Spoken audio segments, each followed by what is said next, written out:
Hi friends, welcome to Praveen sir CA 360. ఈ special వీడియోలో ICC T20 men's world cup 2026 సంబంధించి పోటీ పరీక్షల కోణంలో డిస్కస్ చేద్దాము. అభ్యర్థులు ఒక విషయాన్ని గుర్తుంచుకోండి, రానున్న ఏ పోటీ పరీక్ష అయినా, ఏ స్థాయి పోటీ పరీక్ష అయినా ఈ టాపిక్ నుండి మనం తప్పనిసరిగా ప్రశ్నలను ఎక్స్పెక్ట్ చేసి తీరాల్సిందే. మరి అంతటి ఇంపార్టెన్స్ ఉన్న ఈ టాపిక్ని మన CA 360 కోర్సులో స్పెషల్ వీడియోగా మీకు అందించడం జరుగుతుంది. సో ఇక్కడ అబ్జర్వ్ చేస్తే ICC అంటున్నాను, ఇంటర్నేషనల్ క్రికెట్ కౌన్సిల్, అంతర్జాతీయ స్థాయిలో క్రికెట్ క్రీడను నిర్వహిస్తుంది, నియంత్రిస్తుంది. మరి ICC ఇంటర్నేషనల్ క్రికెట్ కౌన్సిల్ అనేది 1909 సంవత్సరంలో స్థాపన జరిగింది. హెడ్ క్వార్టర్ వచ్చేసేసి దుబాయ్. సో దుబాయ్ కేంద్రంగా పనిచేస్తుంది. ICCకి ప్రస్తుతం చైర్మన్గా లేదా చీఫ్గా ఎవరు విధులు నిర్వర్తిస్తున్నారంటే మన భారతీయుడు జై షా గారు. Very important.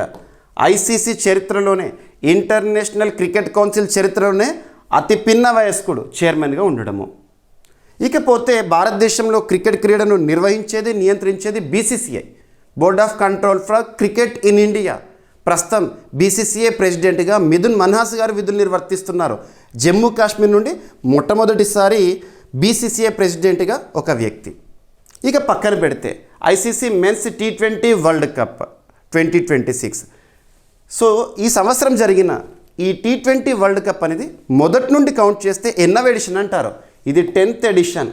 So 10th edition of men's T20 world cup అని గుర్తుంచుకున్నా, లేదంటే మెన్స్ T20 వరల్డ్ కప్ 2026 అని గుర్తుంచుకున్నా ఒకటే. ఇకపోతే ఈ టోర్నమెంట్కి, ఈ సిరీస్కి, ఈ T20 వరల్డ్ కప్కి ఆతిథ్య దేశాలు 2, భారత్, శ్రీలంక. వెరీ ఇంపార్టెంట్, గుర్తుంచుకోండి ఆతిథ్య దేశాలు. ఇక టోర్నమెంట్లో మొత్తం తలపడిన జట్లు 20. వెరీ ఇంపార్టెంట్ నెంబర్ ఇది. 20 జట్లు తలపడ్డాయి టైటిల్ కోసము. అండ్ మొట్టమొదటిసారి ICC టోర్నమెంట్లో ఒక జట్టు పార్టిసిపేట్ చేయడం అనేది ప్రత్యేకత. అదేంటంటే ఇటలీ. 20 జట్లలో ఇటలీ పేరు గుర్తుంచుకోండి. ఇకపోతే బంగ్లాదేశ్కి సంబంధించిన వివాదం మనం చూసాము. భారతదేశంలో సెక్యూరిటీ రీజన్స్ని చూపించి ఈ టోర్నమెంట్ నుండి వైదొలిగింది బంగ్లాదేశ్.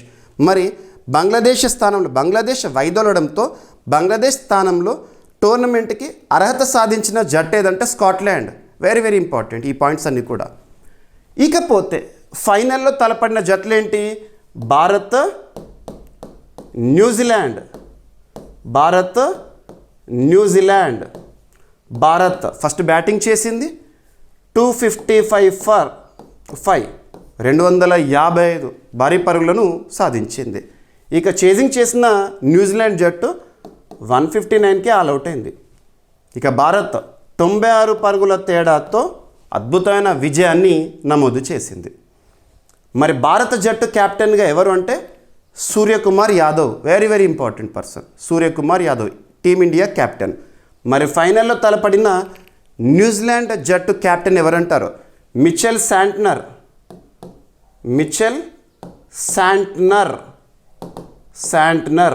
పేర్లు ఇంపార్టెంట్, అందరి పేర్లు గుర్తుంచుకోండి. ఈ 20 జట్ల పేర్లు గుర్తుంచుకోండి అని నేను చెప్పట్లేదు. ఫైనల్ పైన మాత్రం ఎక్కువగా ఫోకస్ చేయండి. అందులోనూ ఇండియా టైటిల్ని కైవసం చేసుకుంది కాబట్టి చాలా ఇంపార్టెన్స్ వచ్చింది ఈ టాపిక్కి. ఓకేనా?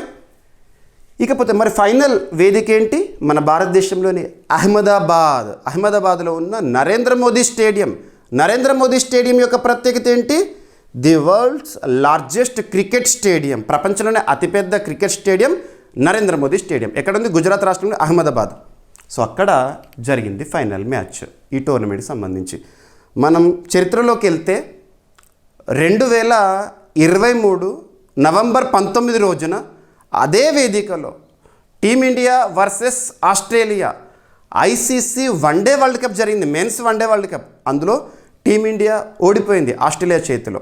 ఇప్పుడు అదే వేదిక పైన మనం ICC ప్రపంచ కప్ని గెలుచుకోవడం అంతర్జాతీయ మహిళా దినోత్సవం రోజున, నవంబర్ 19th 2023 అంతర్జాతీయ పురుషుల దినోత్సవం, మార్చ్ 8th 2026 అంతర్జాతీయ మహిళా దినోత్సవం. జస్ట్ కొన్ని టాపిక్స్ని చదివేటప్పుడు కొన్ని మనం గుర్తుంచుకుంటే బెటర్. ఓకేనా? ఇకపోతే మరి ఫైనల్లో టీమిండియాకు సంబంధించిన batsman Sanju Samson player of the సిరీస్గా నిలిచాడు. ప్లేయర్ ఆఫ్ ద సిరీస్ ఈ టోర్నమెంట్లో అద్భుతమైన పర్ఫార్మెన్స్ ఇచ్చిన సంజు శాంసన్ మొత్తం 321 పరుగులతో ప్లేయర్ ఆఫ్ ద సిరీస్. కానీ ఇక్కడ ఒక చిన్న పాయింట్ ఇంకోటి కూడా గుర్తుంచుకోండి, టోర్నమెంట్లో మాత్రం హయ్యెస్ట్ రన్స్ చేసింది, ఈ టోర్నమెంట్ మొత్తంలో హయ్యెస్ట్ రన్స్ చేసింది మాత్రము పాకిస్తాన్ చెందిన ఫర్హాన్, ప్రస్తుతానికి అప్రస్తుతం. ప్లేయర్ ఆఫ్ ద సిరీస్ మన భారతదేశ బ్యాటర్ సంజు శాంసన్. ఇక ఫైనల్లో 4 వికెట్లు తీసుకున్న జస్ప్రీత్ బుమ్రా ఫైనల్లో man of the match, player of the series, player of the match. Jasprit Bumrah యొక్క ప్రత్యేకత ఏంటంటే ఈ టోర్నమెంట్లో హయ్యెస్ట్ వికెట్ టేకర్ కూడా, 14 వికెట్లు తీసుకున్నాడు ఈ టోర్నమెంట్లో. ఈ ఐసీసీ మెన్స్ T20 వరల్డ్ కప్లో జస్ప్రీత్ బుమ్రాతో పాటు టీమిండియాకి చెందిన ఒక స్పిన్నర్ వరుణ్ చక్రవర్తి కూడా 14 వికెట్స్ తీసుకున్నారు. 14 హైయెస్ట్ వికెట్ టేకర్స్ కూడా ఇండియా. ఇకపోతే ఈ టోర్నమెంట్ సంబంధించిన ప్రత్యేకతలు చూసే ముందు ICC T20 men's world cup చరిత్ర నుండి చూద్దాం. మొట్టమొదటిసారి ఎప్పుడు జరిగింది అంటారు. ICC T20 men's world cup మొట్టమొదటిసారి 2007లో జరిగింది. చరిత్ర ఎప్పుడైనా కూడా మొదటి ఘట్టాల గురించి గుర్తుంచుకుంటుంది. ఫస్ట్ 2007 మొట్టమొదటి ఆతిథ్య దేశం సౌత్ ఆఫ్రికా బెస్ట్ హోస్ట్. అప్పుడు భారత్ టైటిల్ని కైవసం చేసుకుంది. ఇనాగ్రల్ ట్రోఫీనే భారత్ కైవసం చేసుకోవడం అనేది మామూలు విషయం కాదు.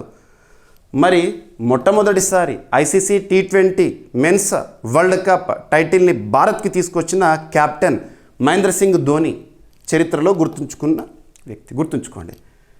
ఇక 2009 సంవత్సరంలో సెకండ్ ఎడిషన్ అన్నట్టు, అంటే రెండోసారి ICC T20 men's world cup జరిగింది. ఇంగ్లాండ్ వేదికగా జరిగింది. అప్పుడు పాకిస్తాన్ కైవసం చేసుకుంది title. Younis Khan was the captain, Pakistan captain. And మొట్టమొదటి టైటిల్ కైవసం చేసుకుంది ఇండియా. ఎవరిపైన అంటారు? పాకిస్తాన్ పైన. ఇక 2010లో వెస్టిండీస్ ఆతిథ్యంలో జరిగింది. England was the winner, captain వచ్చేసి పాల్ కాలింగ్వుడ్. 2012లో Sri Lanka host, West Indies title winner Darren Sammy captain. 2014లో బంగ్లాదేశ్ ఆతిథ్యంలో జరిగింది. శ్రీలంక విజేత లసిత్ మలింగ కెప్టెన్ ఉండే అప్పుడు. ఇక 2016లో ఇండియా ఆతిథ్యంలో జరిగింది. వెస్టిండీస్ టైటిల్ కైవసం చేసుకుంది, దరెన్ సమ్మే కెప్టెన్. 2021లో యూఏఈ ఒమన్ ఆతిథ్యంలో జరిగింది. Australia title winner Aaron Finch captain, Australia captain. 2022లో ఆస్ట్రేలియా ఆతిథ్యంలో జరిగింది. ఇంగ్లాండ్ టైటిల్ని కైవసం చేసుకుంది, Jos Buttler captain. 2024 last time 9th edition USA and West Indies ఆతిథ్యంలో సంయుక్తంగా జరిగింది. ఇండియా టైటిల్ని కైవసం చేసుకుంది, Rohit Sharma was the captain. ఈ 2024 ఇయర్ నుండే ఐసీసీ T20 మెన్స్ వరల్డ్ కప్లో 20 జట్ల ఫార్మాట్ అనేది అమల్లోకి వచ్చింది. ఈ పాయింట్ కూడా గుర్తుంచుకోండి. ఇక 2026 ఇండియా శ్రీలంక సంయుక్త ఆతిథ్యము, ఫైనల్ అహ్మదాబాద్ వేదిక, భారత్ న్యూజిలాండ్. ఓకేనా? ఇక భారత్ విషయానికి వస్తే ఐసీసీ ఈవెంట్ అనేది చాలా ఇంపార్టెంట్. ఐసీసీ టోర్నమెంట్ గెలిస్తే చాలా ప్రతిష్టాత్మకము. ఐసీసీ వన్డే వరల్డ్ కప్స్ని ఇప్పటివరకు భారత్ 2 సార్లు కైవసం చేసుకుంది. ఒకటేమో 1983 కపిల్ దేవ్ సారథ్యంలో, ఇంకొకటేమో 2011 మహేంద్ర సింగ్ ధోని సారథ్యంలో. ఇక ఐసీసీ T20 వరల్డ్ కప్స్, ఇప్పుడు మనం T20 వరల్డ్ కప్ గురించి కదా మాట్లాడినాం. అత్యధిక సార్లు ఐసీసీ T20 వరల్డ్ కప్ని కైవసం చేసుకున్న జట్టు మన భారత్. మొట్టమొదటిసారి 2007 ఫస్ట్ టోర్నమెంట్ అది, మహేంద్ర సింగ్ ధోని. Next 2024 Rohit Sharma captaincy. ఇప్పుడు 2026 సూర్యకుమార్ యాదవ్ క్యాప్టెన్. గుర్తుంచుకోండి, ఈ 4 క్యాప్టెన్ల పేర్లను ఖచ్చితంగా గుర్తుపెట్టుకోండి. కపిల్ దేవ్, ధోని, రోహిత్ శర్మ, సూర్యకుమార్ యాదవ్ ఐసీసీ మేజర్ టోర్నమెంట్లు మనకు తీసుకొచ్చారు. ఇకపోతే ఛాంపియన్స్ ట్రోఫీ ఐసీసీ వారు నిర్వహిస్తారు. 2013లో ఇండియా గెలుచుకుంది. 2025లో ఐసీసీ ఈవెంట్స్ దాదాపు 8 కైవసం చేసుకుంది ఇప్పటికీ. కానీ ఈ ఫస్ట్ 2 చాలా ఇంపార్టెంట్. ఓకేనా? ఇకపోతే ఈ టోర్నమెంట్లో ICC T20 men's world cup 2026లో హైయెస్ట్ రన్స్ ఎవరన్నాను? ఫర్హాన్ పాకిస్తాన్ బ్యాటర్ 383 రన్స్ చేశాడు. సెకండ్ పొజిషన్లో టిమ్ సీఫర్ట్, తను న్యూజిలాండ్ ఓపెనర్, తను 326 పరుగులు చేస్తాడు. ఇక థర్డ్ పొజిషన్లో సంజు శాంసన్ 321. సంజు శాంసన్ యొక్క ప్రత్యేకత ఏంటంటే ఈ టోర్నమెంట్లో అన్ని మ్యాచ్ల్లో ఆడలేదు, నాకౌట్ స్టేజ్ నుండే ఆడుతున్నాడు. ఓకేనా. ఇక ఇది ఐసీసీ పురుషుల T20 world cup 10th edition. విజేత వచ్చేసేసి భారత్. ఓకేనా. ఫైనల్లో స్కోర్స్ కూడా గుర్తుపెట్టుకోండి. ఇక టైటిల్ విజేత భారత్కి ఎంత ప్రైజ్ మనీ అంటే 27.48 కోట్ల రూపాయలు రావడం జరిగింది. సో రన్నరప్ న్యూజిలాండ్కి 14.65 కోట్ల రూపాయలు. ఓకేనా. ఐసీసీ నిర్వహిస్తుంది. నిర్వహణ దేశాలు ఏంటి? టోర్నమెంట్ షెడ్యూల్ March 8తో ముగిసింది. ఓకేనా. ఫిబ్రవరి మార్చ్ అని గుర్తుంచుకోండి. NF right. Final match March 8 రోజున జరిగింది. ఫైనల్ వేదిక నరేంద్ర మోదీ స్టేడియం, అహ్మదాబాద్. ప్రత్యేకత the largest cricket stadium in the world. Player of the series ఈ టోర్నమెంట్లో అద్భుతమైన performance. Player of the match ఫైనల్లో మన భారతీయ బౌలర్. ఓకేనా. ఈ టోర్నమెంట్లో మొదటిసారి అర్హత సాధించిన జట్టు ఇటలీ. ఓకేనా. రైట్. సో ఈ విధంగా ఏ పోటీ పరీక్ష అయినా, ఏ స్థాయి పోటీ పరీక్ష, పోటీ పరీక్షల కోణంలో గుర్తుంచుకోవాల్సిన కొన్ని పాయింట్స్ ఉంటాయి. వాటన్నిటిని కూడా మీకు నేను ఈ వీడియోలో, ఈ స్పెషల్ వీడియోలో కవర్ చేస్తాను. అభ్యర్థులు ఈ పాయింట్స్ అన్ని గుర్తుంచుకోండి. అండ్ మన CA 360 కోర్సులో నేను చాలా స్పెషల్ వీడియోస్ ఇచ్చాను.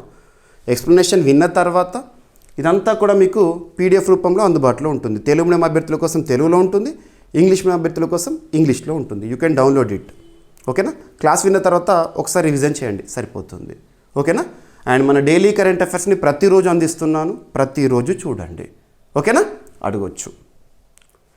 నెక్స్ట్ ఇంపార్టెన్స్ ఉన్న టాపిక్తో మళ్ళీ కలుద్దాము. Thank you.